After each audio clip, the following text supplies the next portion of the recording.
पूज्याय राघवेन्द्राय सत्यधर्मरताय च। ಗುರುಮತ ಇವತ್ತು ಬುಧವಾರ, ಇಂದು ಗುರು ಪೌರ್ಣಿಮೆ ಕೂಡ ಇದೆ. ಮಹಾಶಿವನ ಶ್ರೀಶೈಲಂ ಕೂಡ ಎಷ್ಟೋ ಜನ, ಲಕ್ಷಾಂತರ ಜನ ಭಕ್ತರು ಹೋಗ್ತಾರೆ. ಇವತ್ತಿನ ದಿನ ಕೂಡ ಅಲ್ಲಿ ವಿಶೇಷ ಪೂಜೆ ಕೂಡ ನಡೆಯುತ್ತೆ. ಸೊ ಇದ್ರ ಬಗ್ಗೆ ಕೂಡ ನಮಗೆ ತಿಳಿಸ್ಕೊಡಿ. ಖಂಡಿತ. ನೋಡಿ, ಶ್ರೀಶೈಲ ಅನ್ನೋಂಥದ್ದು ತುಂಬ ವಿಶೇಷವಾಗಿದ್ದಂಥ ಸ್ಥಳ. ಅದೇ ರೀತಿ ಶ್ರೀಶೈಲದಲ್ಲಿ ಭ್ರಮರಾಂಬಿಕಾ ಮಲ್ಲಿಕಾರ್ಜುನ ಸ್ವಾಮಿ ಇದ್ದಾರೆ, ಅವ್ರಿಗೆ ಹುಂಜಲ್ ಸೇವೆ ಸಹ ಮಾಡ್ತಾರೆ. ಆಗ ಕನ್ನಡಿ ಇದರಲ್ಲಿ ಇರುತ್ತೆ, ಎಲ್ಲ ಕಡೆಗೂ ನಾವು ದರ್ಶನ ಮಾಡ್ಕೋಬೋದು.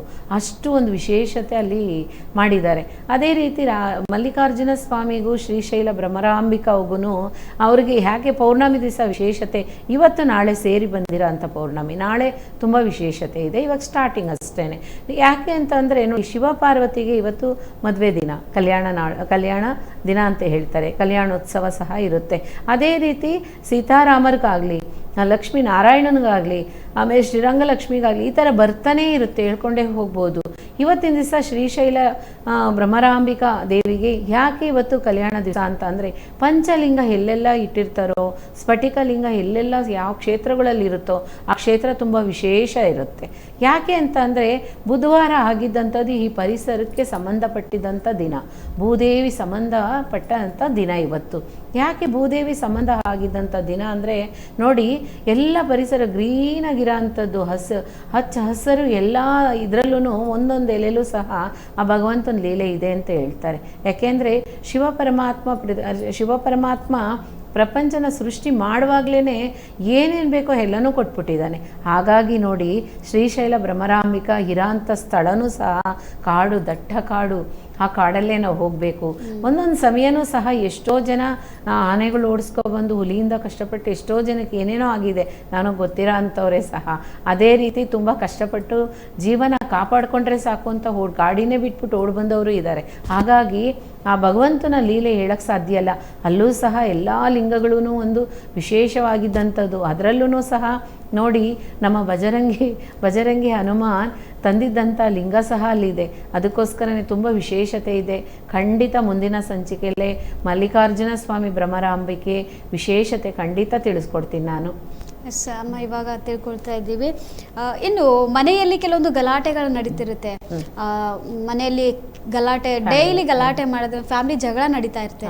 ಇದರಿಂದ ಮನೆಯಲ್ಲಿ ಅಶಾಂತಿಗಳು ತುಂಬುತ್ತೆ, ಅಲ್ಲೆಲ್ಲ ನೆಗೆಟಿವ್ಸ್ ಎಲ್ಲ ಬರುತ್ತೆ. ಆ ಥರ ಆಗೋದ್ರಿಂದ ಏನಾಗುತ್ತೆ? ಖಂಡಿತ ಒಂದು ಫ್ಯಾಮಿಲಿಲಿ ನೆಮ್ಮದಿ ಇಲ್ಲ, ಯಾವಾಗಲೂ ನೋಡಿದ್ರೂ ಕಲಹ ಇದೆ.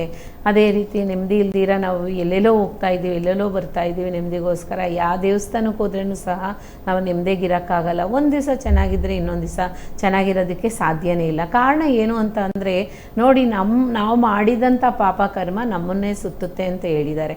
ಹಾಗಾಗಿ ಎಂಥದ್ದಾಗಿರಲಿ, ಇವಾಗ ನಾನು ಏನೂ ಮಾಡಿಲ್ಲ, ನಾನು ಶ್ರೇಷ್ಠ ಅಂತ ನಾನಾಗಲಿ ನೀವಾಗಲಿ ಯಾರು ಹೇಳ್ಕೊಳಕ್ಕೆ ಸಾಧ್ಯನೇ ಇಲ್ಲ. ಶ್ರೇಷ್ಠ ಅನ್ನೋದು ಆ ಭಗವಂತ ಮಾತ್ರನೇ ವಿನಃ ಮನುಷ್ಯರಲ್ಲ. ಯಾಕೆಂದರೆ ಯಾವುದೋ ಒಂದು ಸಮಯದಲ್ಲಿ ಖಂಡಿತ ಹೇಳ್ತೀನಿ, ಒಂದು ತಪ್ಪನ್ನು ನಾವು ಮಾತಾಡಿರ್ತೀವಿ. ಅದೇ ರೀತಿ ಎಷ್ಟೋ ಮನಸ್ಸಿಂದ ನಾವು ಶಾಪನೂ ಸಹ ಹಾಕಿರ್ತೀವಿ. ಅದೆಲ್ಲನೂ ನಮ್ಮಿಂದ ದೂರ ಆಗಬೇಕು ಅಂತಂದರೆ ಖಂಡಿತ ಫಸ್ಟು ಫ್ಯಾಮಿಲಿನ ಶಾಂತತೆಯಿಂದ ಇಟ್ಕೋಬೇಕು. ಫ್ಯಾಮಿಲಿ ಒಳಗಡೆ ಶಾಂತತೆಯಿಂದ ಇರಬೇಕು. ಯಾಗಿರೋ ಅಂಥದ್ದು ಅಂದರೆ, ನೋಡಿ, ಶಿವಾಲಯ ಪಕ್ಕದಲ್ಲೇ ಇದ್ರೂ ಸರಿ, ಅಲ್ಲ ರಾಘವೇಂದ್ರ ಸ್ವಾಮಿ ಮಠನೇ ಇದೆ, ಆಂಜನೇಯ ದೇವಸ್ಥಾನ ಮಠ ಇದೆ, ಯಾವ ಥರ ಇದ್ರೆ ಆಂಜನೇಯ ದೇವಸ್ಥಾನ ಇದೆ, ಈ ಥರ ಯಾವುದೇ ಆಗಿರಲಿ, ಆಯಾ ದಿನಕ್ಕೋಗಿ ನಮ್ಮಿಂದ ಆಗಿದ್ದಂಥದ್ದು ಒಂದೇ ಒಂದು ಗ್ಲಾಸ್ ಹಾಲನ್ನು ಭಗವಂತನಿಗೆ ಕೊಟ್ಬಿಟ್ಟು ಬನ್ನಿ. ಖಂಡಿತ ಆ ಪಾಪ ಕರ್ಮ ಎಲ್ಲ ದೂರ ಆಗ್ತಾನೆ ಇರುತ್ತೆ. ನೆಮ್ಮದಿ ಬರಬೇಕು ಅಂದರೆ ಏನು ಮಾಡಬೇಕು? ಇವಾಗ ಕಲಹ ಇಲ್ದಂಗೆ ನಾವೇನಿರಬೇಕು ಅಂದರೆ, ಫಸ್ಟ್ ಆ ಕುಟುಂಬದಲ್ಲಿ ಯಾವ ದೋಷ ಇದೆ ನೋಡಿ. ಇವಾಗ ಲವ್ ಮ್ಯಾರೇಜ್ ಮಾಡ್ಕೊಂಡಿದ್ದೀವಿ ಅಥವಾ ಅರೇಂಜ್ ಮ್ಯಾರೇಜ್ ಮಾಡ್ಕೊಂಡಿದ್ದೀವಿ, ಇಲ್ಲ ನಮ್ಮ ಫ್ಯಾಮಿಲಿಗೆ ಹೇಳ್ದಿರೇ ನಾವು ಮ್ಯಾರೇಜ್ ಮಾಡ್ಕೊಂಡಿದ್ದೀವಿ, ಎಷ್ಟೋ ಇರುತ್ತೆ. ಈ ಥರದಿಂದ ಎಲ್ಲನೂ ಪಾಪ ಕರ್ಮ ಎಲ್ಲನೂ ಬರುತ್ತೆ. ಖಂಡಿತ ಎಲ್ಲನೂ ಇರುತ್ತೆ. ಅದೆಲ್ಲನೂ ಪರಿಹಾರ ಆಗಬೇಕು ಅಂತಂದರೆ ಖಂಡಿತ ಒಂದು ಭಗವಂತನಿಗೆ ಅದನ್ನು ವಿಶೇಷತೆ ಪೌರ್ಣಮಿ ನೋಡಿ. ಪೌರ್ಣಮಿ ದಿವಸ ಹೋಗಿ ಶಿವಪಾರ್ವತಿಯರಿಗಾಗಲಿ, ಲಕ್ಷ್ಮೀನಾರಾಯಣನಿಗಾಗಲಿ, ಅದೇ ರೀತಿ ಹನುಮಾನ್ಗಾಗಲಿ, ಯಾರಿಗಾಗಲಿ ಪೂಜೆ ಕೊಟ್ಟು ಬಂದಿದ್ದು ವಿಶೇಷತೆ ಇದ್ದರೆ ಖಂಡಿತ ನಮ್ಗೆ ಒಳ್ಳೇದಾದೇ ಆಗುತ್ತೆ.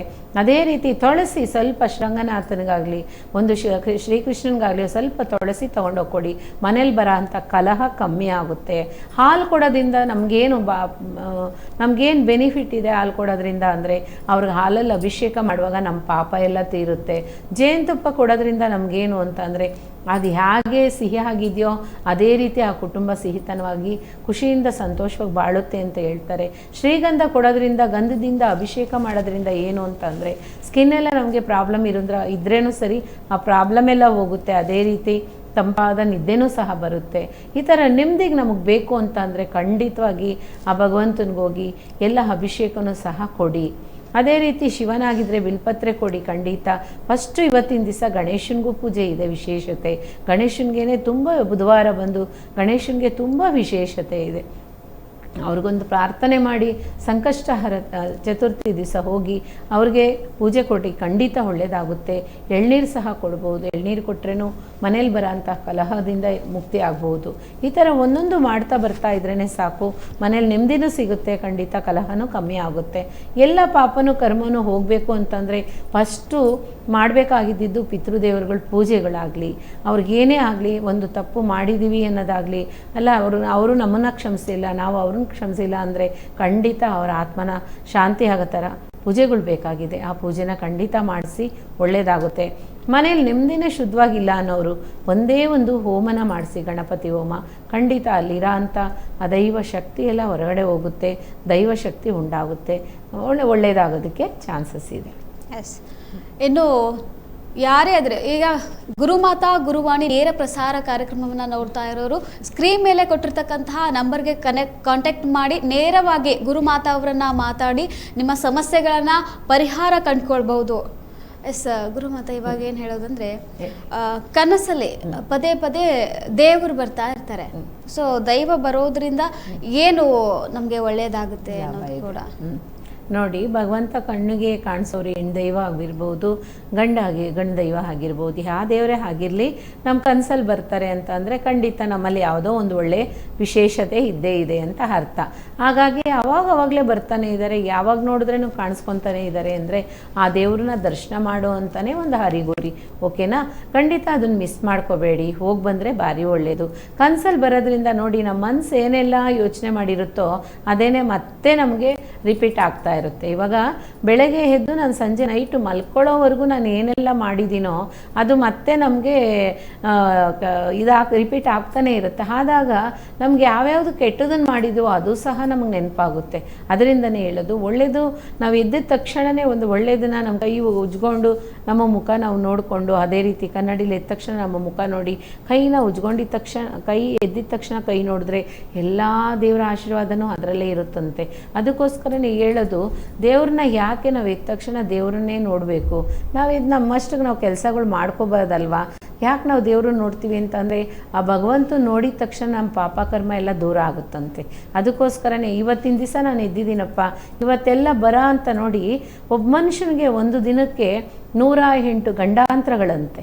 ಆ 108 ಗಂಡಾಂತರದಿಂದನೂ ಒಂದೊಂದು ಗಂಡದಿಂದ ನಾವು ಗಂಡಾಂತರದಿಂದ ಎಸ್ಕೇಪ್ ಆಗ್ತಾ ಲಾಸ್ಟಲ್ಲಿ 108 ಗಂಡಾಂತರ ಮುಗಿಯುತ್ತೆ ಅಂದರೆ ನಾವು ಹೋಗಿ ನಿದ್ದೆ ಮಾಡ್ತೀವಿ ಅಂತ ಅರ್ಥ. ಇಲ್ಲ ಅಂತಂದರೆ ಖಂಡಿತ ಯಾವುದೋ ಒಂದ್ರಲ್ಲಿ ಸಿಗಾಕೋತೀವಿ ಅಂತಲೇ ಅರ್ಥ. ಹಾಗಾಗಿ ಅದರಿಂದ ನಾವು ಬರಬೇಕು ಅಂತಂದರೆ ಎದ್ದಿದ ತಕ್ಷಣ ನಮ್ಮ ತಾಯಿ ತಂದೆ ಮನೇಲಿರಲಿ, ಇಲ್ಲ ಪಕ್ಕದಲ್ಲಿ ಮಕ್ಕಳು ಮಲ್ಕೊಂಡಿದ್ದಾರೆ, ಹಸ್ಬೆಂಡೇ ಮಲ್ಕೊಂಡಿದ್ದಾರೆ, ಯಾರೇ ಆಗಲಿ ಎದ್ದಿದ ತಕ್ಷಣ ನೋಡಿಬಿಡ್ಬೇಕು. ನೋಡ್ಬಿಟ್ಟು ಆ ಭಗವಂತನ ಬಂದು ನೋಡುವಾಗ ಖಂಡಿತ ನಮಗೆ ಒಳ್ಳೆಯದಾದೇ ಆಗುತ್ತೆ.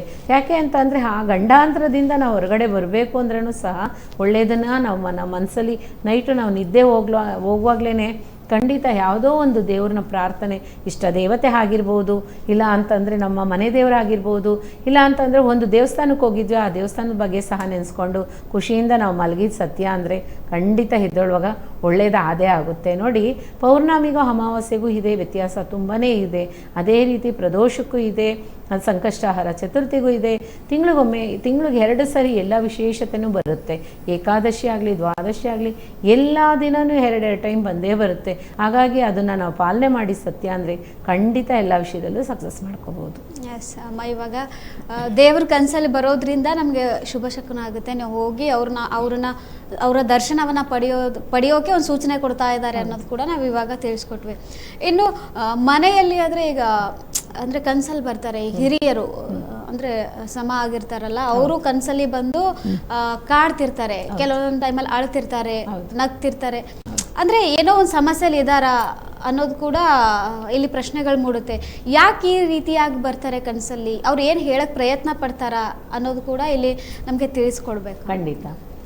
ನೋಡಿ, ದೊಡ್ಡವರು ಪಿತೃದೇವರುಗಳು ನಮ್ಮ ಕನಸಲ್ಲಿ ಇವಾಗ ಇಲ್ದಿರ ಇರೋ ಅಂಥವ್ರು ಕನಸಲ್ಲಿ ಬರ್ತಾರೆ ಅಂತಂದರೆ ಒಂದು ಹರಿಗುರಿನೇ. ಯಾಕೆ ಅಂತಂದರೆ ನಾವು ನೆಮ್ಮದಿಯಾಗಿಲ್ಲ, ನಾವು ಹೋಗಿರೋ ಅಂಥವ್ರು ಶಾಂತತೆಯಿಂದ ಇಲ್ಲ, ಮತ್ತೆ ಮರುಜನ್ಮ ನಾವು ತಗೊಂಡಿಲ್ಲ, ನಾವು ಹಾಗೇ ಇದ್ದೀವಿ. ನೋಡಿ, ಯಾರಿಗೂ ಅತಂತ್ರದಲ್ಲಿ ಇರೋ ಅಂಥವ್ರಿಗೆ ಯಾವಾಗ್ಲೂ ನೆಮ್ಮದಿ ಇರೋದಿಲ್ಲ.